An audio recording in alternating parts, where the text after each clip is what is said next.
Hi mga kapatid, meron po akong i-share sa inyo.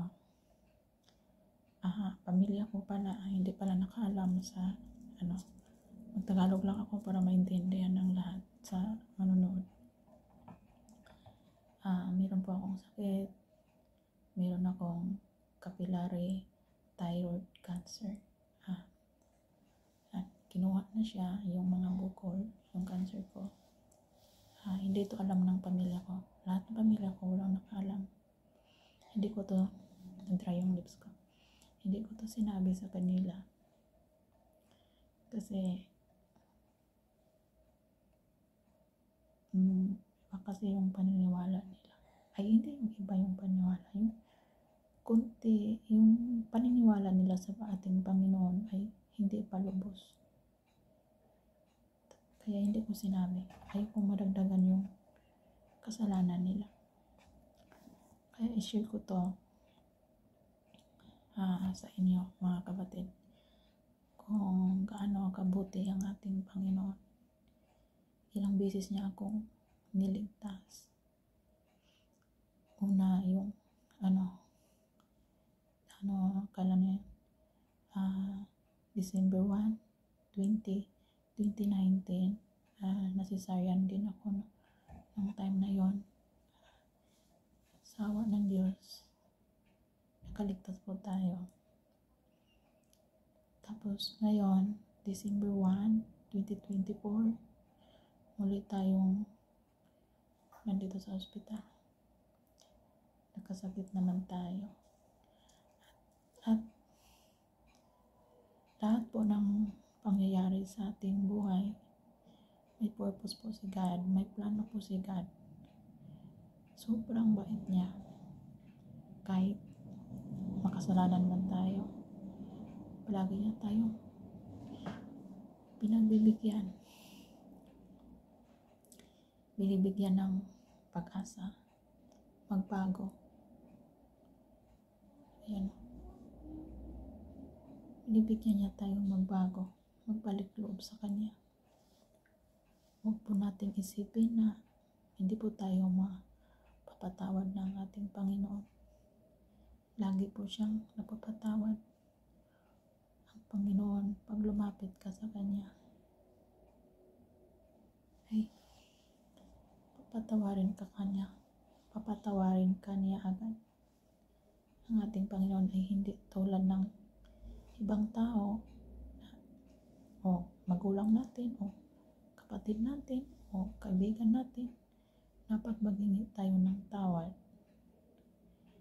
hindi tayo papatawarin or meron pa rin sama ng loob. Panginoon natin, hindi yan magtanim ng sama ng loob sa atin. Handa niya tayong yayakabin. Sobrang bait ng Panginoon. Dinadasal ko talaga dinadasal ko sa Kanya yung mga doktor na mag-opera sa akin. Tulungan niya. Before para operation ko, dinadasal ko na sa Kanya. Iba talaga yung feeling ba? Pag i-surrender na mo lahat kay God. Lahat. Hindi ka natakot anong mangyari sa'yo. Hindi ka na natakot kasi alam ng Panginoon na may purpose ka pa. At kung bakit ito nangyari sa akin, may purpose ang Panginoon at sobrang thankful ako.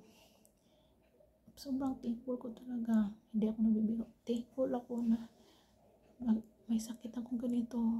Nagkasakit ako ng ganito. Kasi para itong sakit ko, ito yung tulay nag-connect sa akin. Nagkaroon ako ng relationship kay God. Dahil sa sakit ko, nagkaroon ako ng relationship kay God. Ayaw kong umiyak. Baka mas sumakit yung lalamunan ko. Ayaw kong umiyak. Sobrang bait ni God. Tiwala lang tayo sa Kanya. Yung naiyak lang ako ba? Hindi ako naiyak yung operahan ako. Hindi ako natakot. Naiyak lang ako dito yung sa sakit ng anong dagong, yung November 28, kasi yun yung araw na ako, operahan na ako. Naiyak talaga ako no, kasi sobrang sakit yung dagong. Tapos pagtusok ng dagong, after minute, tapos ayun, nilagyan na ng dagong. Tapos meron silang tinusok sa akin na antibiotic at yung iba pa, kasi 2 PM pa yung operation ko. Nag-dry talaga yung lips ko. Tapos ayun, nagsuka ako. Sobrang sumakit yung ulo ko. Sobrang sakit. Tapos nagsuka ako. Tapos ganun ang nurse ng likod ko. Sobrang sakit. Yun, naiyak talaga ako kasi sobrang sakit yung dagong. Tapos nasuka pa ako. Yun lang, one time naiyak ako. Naiyak ako sa dagong. Marami na kasi akong parang na-trauma na ako sa dagong ba. Kasi last month, diba na, din ako dito ba, nasugatan ako. 9 ito na tayo. Sobrang bait talaga. Alam niyo mga kapatid, hindi po ako dito nasugatan. Sa kutsilyo na aksidente ako. Alam mo yung iniisip ko, lahat ng pangyayari, lahat may pupusigan. Lahat ng pangyayari sa buhay mo, may pupusigan. Yun ang nasa isip ko. Lahat ng pangyayari, may pupusigan, may plano sigan. Tapos pag-open ko sa cabinet, nasugat ako. Tapos timing ng pag-iisip ko, nasa sa isip ko, lahat ng pangyayari, may plano sigan. Tapos nasugatan ako. Sobra, may plano talaga si God. Hindi niya ako pinabayaan. Ito, sabi ko na tayo. Sa tiyan ko, ito pangalawa, pangatlo. Lord, naway last na po itong tahi sa katawan, Lord. Ako'y nananalig po sa inyo, Panginoon. Lahat sinusuko ko na po sa inyo, Panginoon. Pati pamilya ko. Mahal ko sa buhay po, Panginoon. Isinusuko ko na po sa inyo, Panginoon. Sobrang bait ni Lord. Hindi ko talaga makalimutan ba yung sinabi ni Lord sa akin. Nakasakit ako, yung na-UTI din ako. Pagdating namin dito sa Korea, pala yun, nagka-UTI ako. Palagi ako yung nagka-UTI kahit sa Pilipinas pa. Nagkain kasi ako noon ng grapes, tapos tinarano ko ng acid. Pagkatapos na UTI ako, sobra. Nag-iihi na ako ng dugo, may kasamang dugo. Tapos sa Pilipinas pa, nagpa-check up ako, tawag yun, yung i-check yung hari mo, yung tawag doon, yung nakalimutan ko. Pap smear, ganun. Pap smear, tapos anong tawag pa yung ultrasound, ganun. Nagpa-check talaga kasi ako kasi bakit palagi akong UTI, anong problema. Tapos tine-check ng doktor yung ovary ko sa ilalim. Pala siya, hindi siya normal size, kaya pag kami ng partner ko, ma-touch lang siya. Masilan siya ba, Pero hindi ko man yung na-feel na yun ang masakit. Sa ibaba yung masakit. Basta ako palagi ako magka-UTI. Kahit hindi kami ng partner ko. Basta palagi ko. Tapos binigyan ako ng kamot na tawag yun? Yes, yung pills. 3 months ko yun tinake ko yun. Kahit 3 months tinake ko pala yun. 3 months, hindi pala rin ako gumaling hanggang dumating ako dito sa Korea. Hindi pa rin ako gumaling. Tapos umiyak na ako noon nung nandito na ako sa Korea, yung sobrang sakit na nagkadugo na yung ihi ko. Meron ng dugo. Kasi nagkain nga ako ng grapes. Tapos strawberry pa, yung dinaganon ko ng usasin. Siguro naglala. Tapos ayun, sobrang iyak ko. Iyak ako nang iyak. Iniyak ko lahat kay Lord. Tapos hindi ako masyadong nakatulog kasi sobrang sakit. Tapos basta hindi ko ma-explain yung sakit sobra.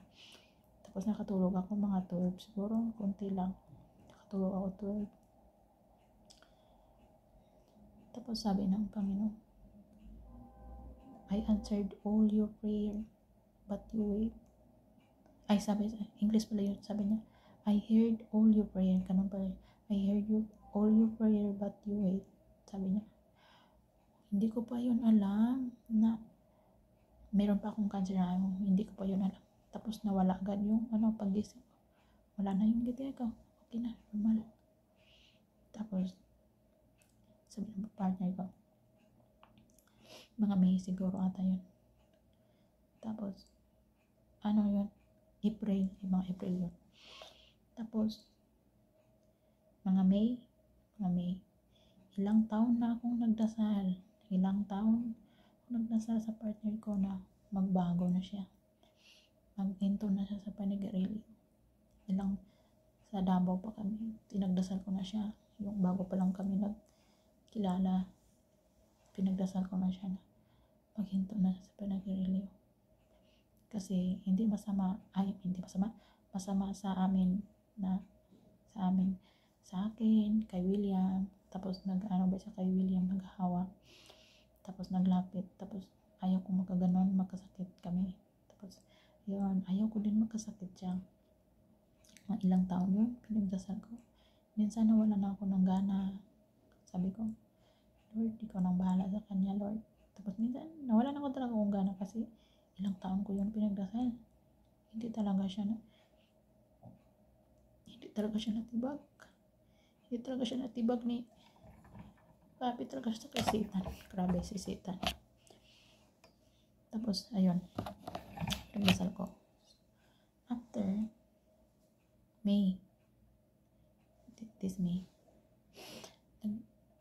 nag-away kami noon kasi gusto niya magpunta sa philosophy dito sa Korea ba. Meron kasi yung dito sa Korea yung philosophy yung mga hula na totoo daw. Tapos kasi siya daw dati siya philosophy, nagkatotoo daw. Tapos ayaw ko talaga ng ganon kasi si Lord lang may alam na sa ating buhay, si Lord lang may hawak, siya lang may alam. Ayaw ko ng ganon. Gusto niya yung anak namin magpunta sa philosophy kasi gusto niya malaman kung ano daw future ng anak namin, kung kailan daw mabenta yung bahay namin sa Davao. Tapos ayaw ko, naggalit ako sa kanya kasi sabi ko sa kanya, hindi yan galing sa Panginoon.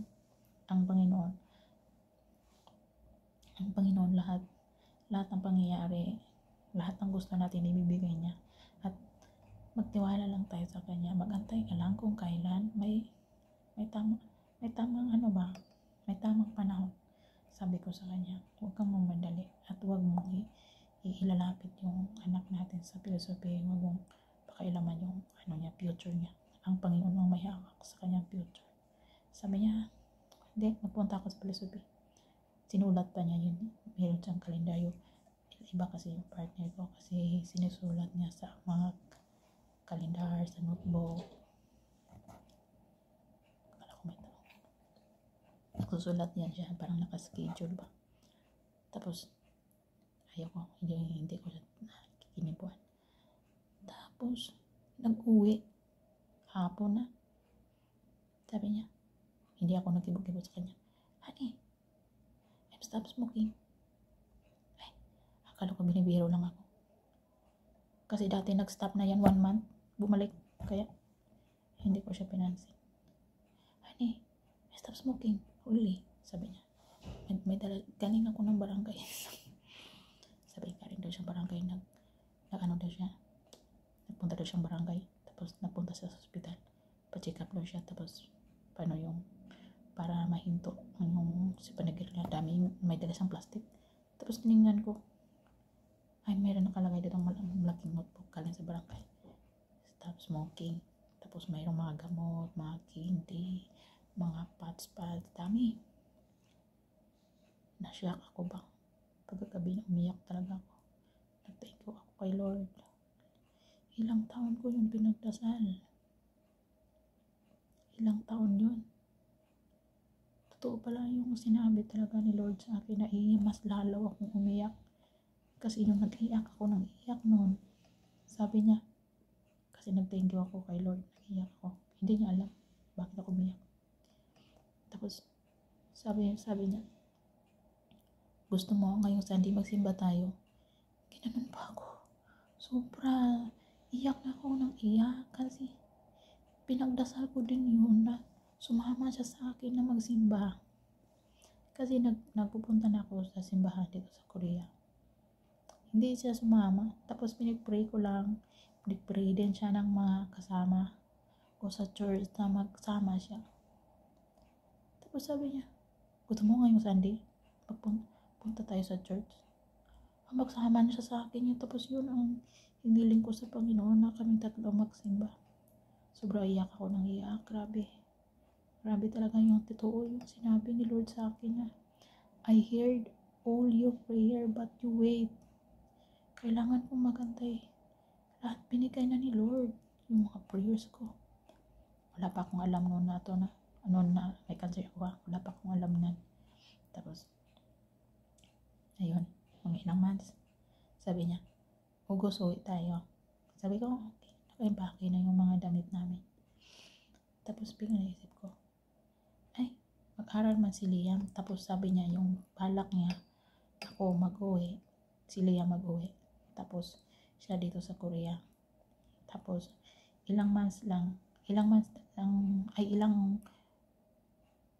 magsama siya sa akin sa August, sa anong nakaraang August, sana sa Pilipinas. Tapos babalik siya agad, 1 month lang. Tapos sabi niya, kailangan niya dito bumalik. Sabi ko, okay lang, magantay lang ako sa Davao na kung kailan mabinta yung bahay natin. Sabi ko, pag mabinta yung bahay natin, mag-uwi ka sa Pilipinas. Sabi niya, sige, yun ang planong nakapagkasunduan namin. Tapos hindi nangyari, may ibang plano si Lord. Kaya pala yun hindi natuloy yung plano-plano namin na mag-uwi sa August, magpunta sa birthday ni Mama.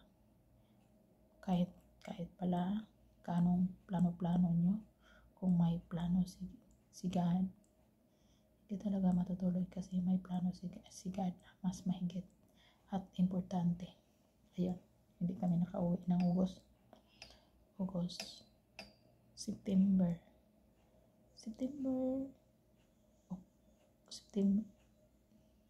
June, July, August, September. Nag-aral ako, pati yung anak ko, nag-aral na din. October ata yung nalaman ko. Hindi ko kasi dala ko yung prayer book ko. Hindi ko alam. Basta after August na yung nalaman ko yung nanood akong Korean drama. Di ba nasabi ko sa inyo? Nanood ako ng Korean drama. Tapos meron yung mga long time ago na yung traditional na Korean na pag makasakit tusok-tusok ng dago, ganun. Tapos nanood ako ng yun kasi yung pinapanood ko na Korean drama yung old movie. Tapos ayun, sabi ng partner, gusto ko ganyan tusok. Sabi ko, hindi, ba't ang magkan kung ikaw gusto mo, ikaw na lang. Sabi ko sa kanya. Sabi niya, maganda yan. Sabi ko, wala naman ako sakit, ito lang. Sabi ko, ito lang yung sakit ko. Sabi niya, pa-check up natin sa Monday. Sabi ko, ay, after na. Kasi bahala ko talaga itong ipa-check up after December. Kasi maglipat kami ng apartment December. Patapos yung kontrata namin yung sa dating apartment. Sabi ko sa December na para nakalipat na kami ba. Sabi niya, yun ang plano ko. Hindi ko alam, malala na pala ang sakit ko. Tapos sabi niya, ay, hindi, pa-check up tayo. Sabi niya, sabi ko, huwag na. Hindi naman ito masakit. Sabi, pa-check up, pinilit talaga niya. At tapos ayun, Monday na.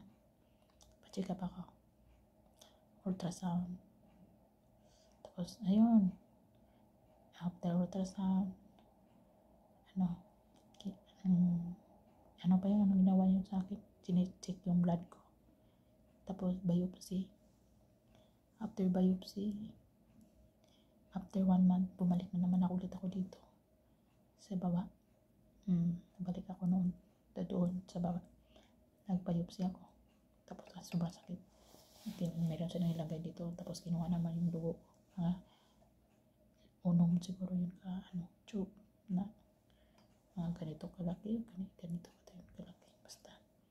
puno-puno ng dugo. Tinicheck nila kung mahilo ba ako, meron ba akong allergy. Kasi operation ko, November 28, katapusan. Yun, daming ginawa nila sa akin. Alam nyo, hindi talaga ako natakot. Nasaktan lang ako sa dagong kasi pagturok. Pero hindi ako kinabahan. Yung nalaman ko, yung na-check up ako, kailan nga yun, nakalimutan ko. Hindi ko dala yung prayer book. Sobrang iyak ako noon. Hanggang sa train, nag-iyak ako. Kasi hindi ako makapaniwala. May cancer ako. Wala namang lahi sa amin na may cancer. Hindi talaga ako makapaniwala. Hindi ako makapaniwala talaga na may cancer ako. Tapos, iniyak ko kay Lord 4 days. After, hindi na ako umiyak. Hanggang ngayon, hindi na ako umiyak. Tinanggap ko na. Sabi nga ng ating Panginoon, lahat na may sakit ay kanyang pagagalingin. Diba? Basta magtiwala lang tayo sa kanya. Sobrang dry yung lips ko. As in, magtiwala lang tayo sa kanya. Hindi ako natakot na ayun, baka ano mangyari sa akin, ano, may anak pa ko maliit. Hindi ko yun iniisip. Maiyak lang ako pag mag-inject ng dago. Marami na akong trauma sa dago. Dami na akong tusok-tusok. Dito pala yung 9 lang ito na tayo. Tinusok ng anesthesia. Tapos tinahi. Sobrang sakit. Nagkaganon-ganon pa ako. Nag-shaking na ako. Anxiety. So, ano na yung naramdaman. Tapos yung dito ko, every 2 days magpunta sa hospital. Tinutusok ng antibiotic. Tapos anesthesia. Ay, sobrang sakit. Ganon-ganon pa ako maglakaw. Ay, sobrang sakit. Ay, natruma na ako sa dagong. Parang natruman ako, kaya yung pagdating dito, tinusok na naman ako ng maraming dago. Ay, iyak talaga ako. Pero hindi ako natakot. Masakit lang talaga. Masakit yung dago. Hindi ako kinabahan sa operasyon. Hindi ako kinabahan. Kasi nagtitiwala ako sa ating mahal na Panginoon. Alam ko na hindi tayo pababayaan ng Panginoon. Ako thankful ako na mayroon akong sakit na ganito. Diba, sabi ko sa inyo, ito yung tulay na nagkaroon ako ng relationship kay God. Napaka-thankful ko. Akala ko dati bukol-bukol lang yun. Akala ko mawawala kasi feel ko dati, acid lang to. Nag-ano sa, nagbara. Ganun lang. Hindi pala acid, cancer na pala. Kaya kayo guys, kung meron kayong nakakapangbukol, huwag kayong matakot na magpa-biopsy. Kasi sa biopsy, doon malalaman. Sa ultrasound, hindi 100% na malaman nyo kung ano man yun. Sa biopsy, doon talaga malalaman. Medyo masakit siya. Masakit, maiyak ka. Hindi medyo masakit talaga. Kahit mayroong anesthesia na ibot lang dito na cream lang kasi siya. Tapos tusok mo ganun. Kasi doon nila daw i-test kung kumakalat ba yung cancer o ano ba yung klaseng sakit. Doon nila malalaman. Kaya ginaganon nila ng dago. Kaya ako, thankful ako kay Lord na hindi niya ako pinababayaan, na may sakit ako na ganito, na ito yung tulay na nagkaroon ako ng relationship kay God. Ito, dami kong kaspaw. Nagkaspa na ako. Hindi pa ako naligo. Tapos winter, pa dito pa winter na. Tapos, sobrang pasalamat ko sa Panginoon talaga. Napakabuti natin Panginoon. Basta magtiwala lang tayo sa Kanya. Manalig lang tayo sa Kanya. Iba talaga pag, sinisurrender mo na lahat sa Panginoon. Wala kang kaba. Iba, dati, yung hindi pa nakilala ko yung partner ko, mayroong pagsubok, iba na yung maiisip. Kunting pagsubok, muntik nang mag-give up. Iba talaga pag meron kang Panginoon na pinakatiwalaan mo talaga ng lubos-lubos. Hindi ka na, walang takot, kahit mamatay man ka ngayon o ako ngayon, hindi ako natatakot kasi alam ng Panginoon, Iniisip ko, katawan ko lang ito na may sakit. Hindi naman ang buong katawan ko ang may sakit lahat. Hindi naman buong kaluluwa ko ang may sakit. Kaya swerte pa rin tayo. Meron tayong Panginoon na sobrang bait at matulungin. Ayan, sinagot na ng Panginoon ko. Lahat ng prayers ko, sinagot na ng Panginoon. As in, yung mga prayers ko. Yung husband ko, mag-stop ng panigarilyo. Sinagot ng Panginoon, ilang taon yun. Tapos ito, yung nakakapa ko lang, ito sa Pilipinas. Sabi ko, Lord, ikaw nang bahala ito. Kung ano man itong sakit, huwag mo kong pababayaan. Sabi ko, yung sa Pilipinas pa ako. Tapos, di ko talaga ramdam na malala na pala. Sabi ng doktor, sobrang lala na daw. Stage 6. Tapos sabi nila, wala naman daw ganung stage 6 na cancer sa leeg. Sabi ng doktor ko, stage 6 daw. Ewan ko, anong baka iba dito sa Korea yung stage, label nila. Sabi kasi niya, label ba yun or stage? Basta sabi niya 6 daw. Sabi niya sa akin. Tapos yung papel, hanapin ko yun, yung result. Nawala ko kasi pati yung mga parang resibo ba yun, yung check up kami. Nawala ko, hindi ko alam kung saan ko nalagay. Iniisip ko pa. Hanggang ngayon iniisip ko, naglipat kasi kami ng bahay. Hanggang naglipat kami ng bahay, hindi ko na siya nahanap. Iwan ko talaga kung saan ko siya nailagay yung result ko sa check-up, sa ultrasound, sa mga biopsy, nandoon pa yun yung mga result. Hindi ko matandaan kung lutang pa kasi ako kung nasaan na yun. Ayan, nag-pray ako sa Panginoon na madali itong gumaling.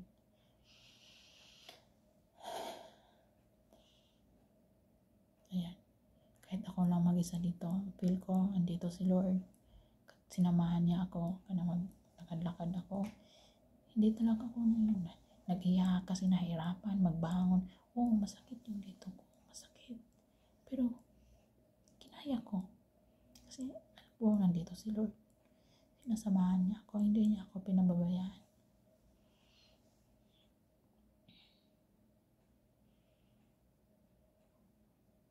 Grabe talaga si Lord. Sobrang bait ni Lord pa. Napakabait ni Lord. Basta magtiwala lang tayo sa Kanya. Dati, makasalanan ako guys. Lahat naman siguro tayo makasalanan. Pero ramdam ko, pinatawad ako ng Panginoon. Dati, nagmumura ako. Yung teenager pa tayo ba? Yung meron kasi tayong mga kaibigan na nagmumura. Parang mahawa tayo. Tapos sa Cebu pa yun. Ako, 16, nakalis ako sa amin sa Cebu. Tapos napunta ako dito sa Davao. Grabe, sobrang bait si Lord. Ako lang dito sa Davao, wala akong pamilya. Dinala niya ako dito 2009. May plano si Lord. Lahat talaga. May plano si Lord. Kaya ako napunta ng Davao. Kaya lahat ng pangyayari sa Davao, paghihirap man yon o masaya man yon, may plano si God, may purpose yon kung bakit ko yun naranasan na paghihirap, masayang alaala, malungkot na alaala. Marami akong memories, bad memories, good memories sa Davao, sa Cebu. Marami ang ginawa ang Panginoon na maganda. Napunta ako sa Davao 2009. Bago lang ako nag-16 noon. Tapos bago lang talaga. 16 pa nga ako noon. Bago lang talaga ako nag-16. Tapos napunta ako ng Davao. Wala akong pamilya. Ako, mamasukan bilang kasambahay. Tapos after 1 year, nag-school. After ko nag-school, meron ako story guys. Story ko din ito sa inyo. Yung amo ko, dati sa Davao, may breast cancer. Alam nyo guys, so naiiyak ako sa kanya. Nakikita ko siya na pakalbo ng pakalbo. Wala na siyang buhok. Tapos ayun, inaalagaan ko siya. Tapos nag-iyak siya, sabi niya, kung ano mangyari sa akin, alagaan mo yung mga anak ko. Sabi, naiyak din ako, bata pa ako naisip. Biyak ako, kasi parang mama ko na din yun. Tapos sabi niya, wag mo hayaan yung anak, wag mo babayaan yung anak ko. May sakit akong cancer. Tapos yung amo ko, hindi na siya kumakain. Palagi na siya umiiyak, malungkot. Ganun. Tapos, ayun, mahal ko din yun, yung amo ko yun kasi mabait yun. Parang mama ko na din yun. Ayun, nalulungkot din ako sa kanya. Tapos, kahit parang mama ko na yun, nag-iyak nga ako nung nagpunta siya sa Bacolod. Hindi siya nagpaalam. Kasi, isang gabi lang yun, nagpunta siya sa Bacolod. Sabi ko na, kasama ko na laki, nasaan si ate? Sabi niya, doon, nasa office pa. Bakit mo hindi sinundo? Sabi niya, mag-jeep lang daw. Tapos, gabi na, hindi pa rin umuwi. Tapos, sabi ko, saan si ate? Sa Bacolod pala nagpunta. Nag-iyak ako. Kasi na-miss ko yung amo ko. Na-miss ko yung amo kong babae. One night lang yung sa Bacolod. Parang one night yung nag-iyak ako. Kasi, nag-Bacolod pa lang siya. Hindi siya nagpaalam. Naiyak ako. Na-miss ko yung amo ko.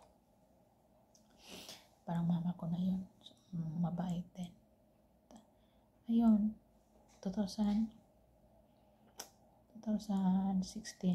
nagkahiwalay kami. Nag-uwi ako na Cebu. Namasukan ako na umalis kasi ako sa kanila. Pero nagpaalam naman ako. Tapos, iba-iba na yung habang ako nag-aaral. Iba-ibang trabaho yung pinasukan ko. Una, after ko sa kanila, kasambahay. Tapos, next, nagkarinderya ako. Tapos, sunod, nagka-station.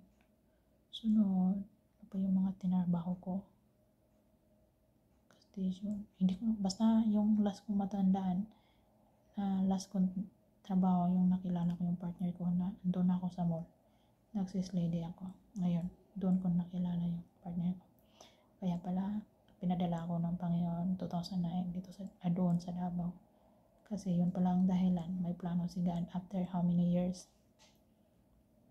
May makilala ko yung partner ko. Yung partner ko din na magpunta sa Davao. Ang dami niya na pinuntahan na bansa.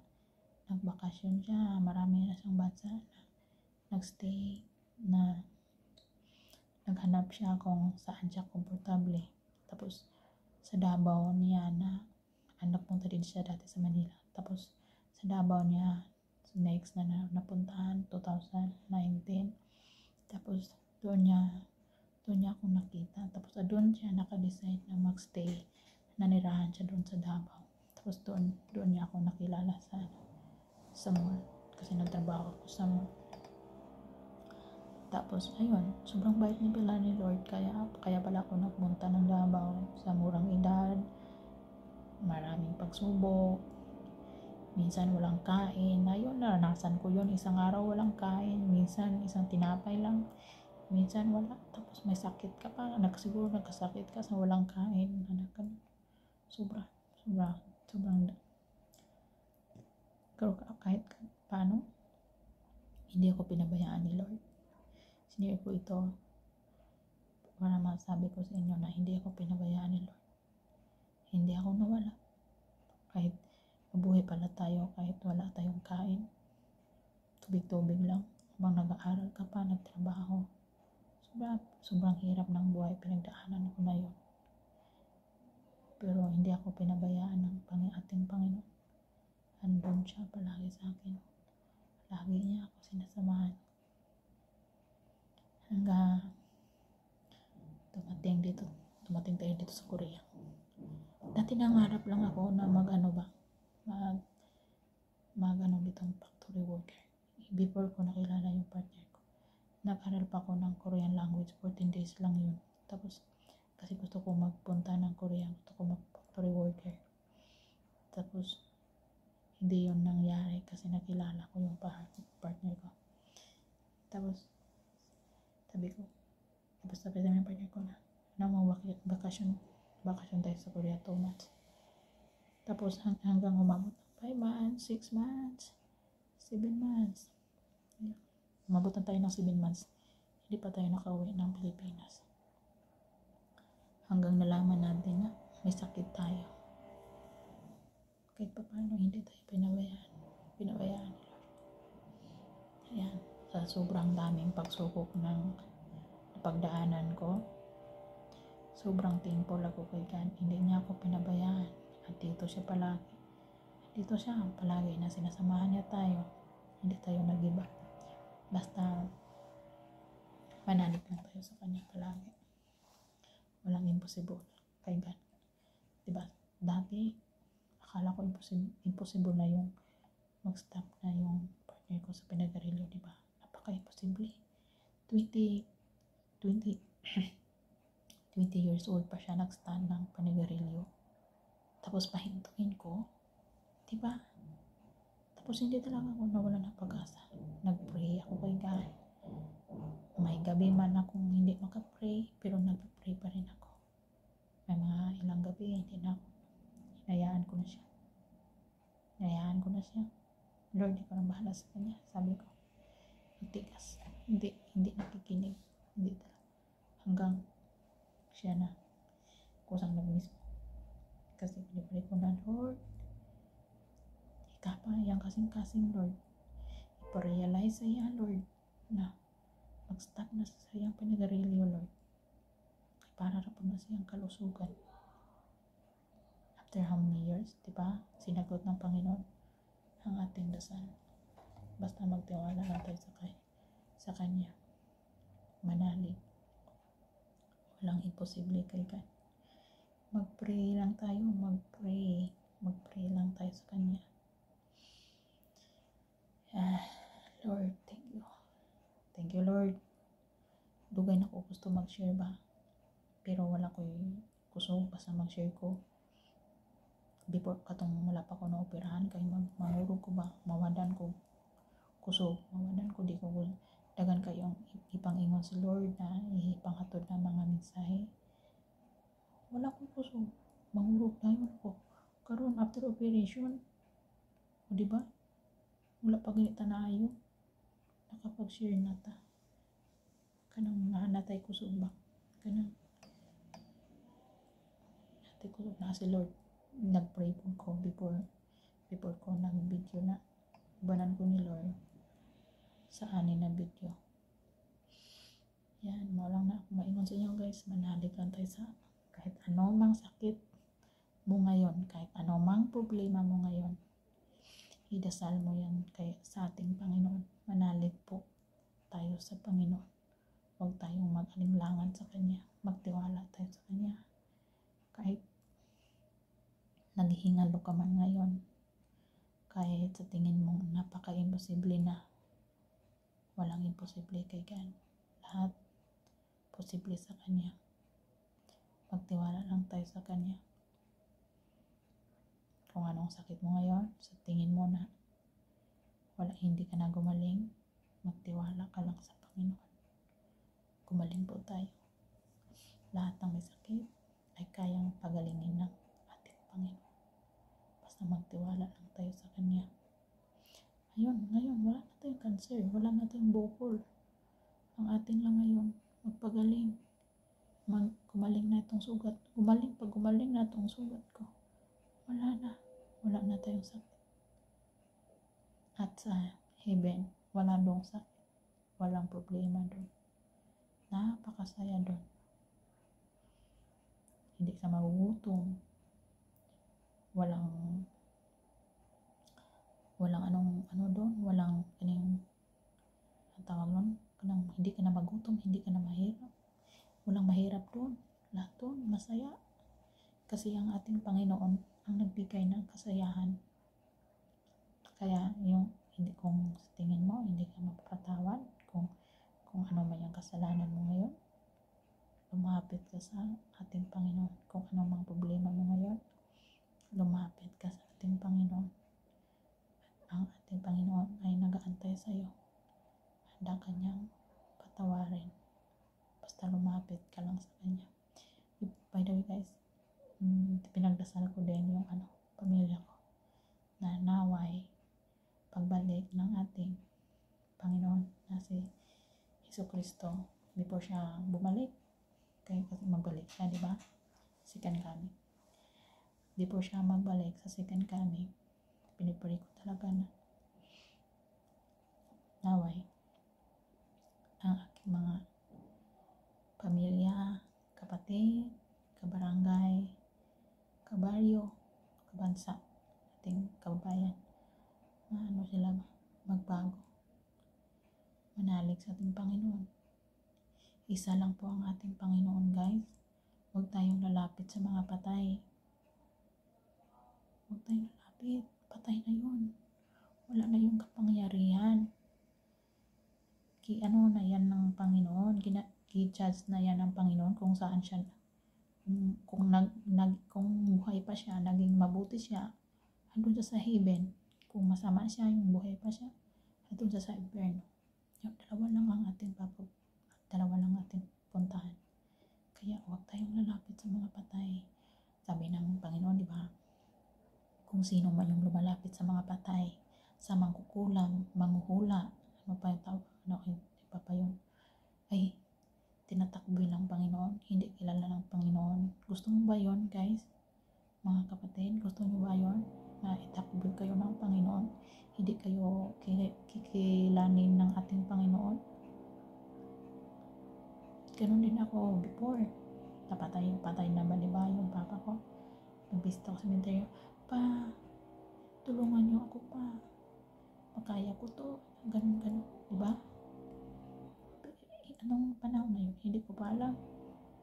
Siguro naintindihan ng Panginoon kasi hindi ko pa alam. Yung isip ko, hindi pa na buksan yung isip ko. Ayun. Nagkasala din ako sa Panginoon, pero hiningi ko na yun ng tawad sa ating Panginoon. At hindi ko na yun ginawa. After ko yung nagawa, after ko nalaman na masama palang makasalanan pala, hindi pala kilalanin ng ating mahal na Diyos ang mga taong lumalapit sa mga patay. Ayun, anong tawag yun? November 1, nagpupunta ng sa sementeryo, nagdadasal sa mga patay, o kahit anong okasyon o anong kaarawan ba yan, pupunta sa sementeryo, nagdadasal sa mga patay, nakikiusap sa mga patay. Masama po yun, mga kapatid. Hindi po kayo kinakilala ng Panginoon. Kung may grasya mang dumating sa inyo, ng blessing sa inyo, hindi po yan galing sa Panginoon. Galing po yan sa ating kaaway. Galing yan kay Satan. Galing yan sa kaaway. Kaya huwag kayong magpalinlang. Ay, sobra si Satan. Grabe na yung ginawa niya. Nanaginip ako ba? Before pa surgery ko. November 15 nata yun. Basta nagising ako 1 p.m. Sinusulat ko yun sa prayer book ko. At pagkatapos binasa ko yung yung sulat ko, hindi ko masyadong maintindihan. Kasi sobrang pangit. Kasi sobrang lang siguro sa panginginig ko. Gano'n, nagsusulat ako. Yung phrase pa yung sinabi ng Panginoon sa akin. Ayun, sinulat ko. Tapos nakikita ko na naman yung kapatid ko. Sa impyerno siya magpunta. Dalawa na yung kapatid ko na nakikita ko. Sa impyerno siya papunta. Ay, gusto ko man sabihin, tama ba? Sabihin ko ba ito sa kanila? Sabihin ko ba ito sa kanila na kung saan sila patungo? O baka pagtawanan lang nila ako na ba't ako nangyayalap sa kanilang buhay? O kung ano mangyari sa kanila, ako ba ang may kasalanan kung hindi ko ito masabi sa kanila? Kasi dalawa na yung kapatid ko. Una, yung lalaki na panipinipan uso nun yung babae na naman.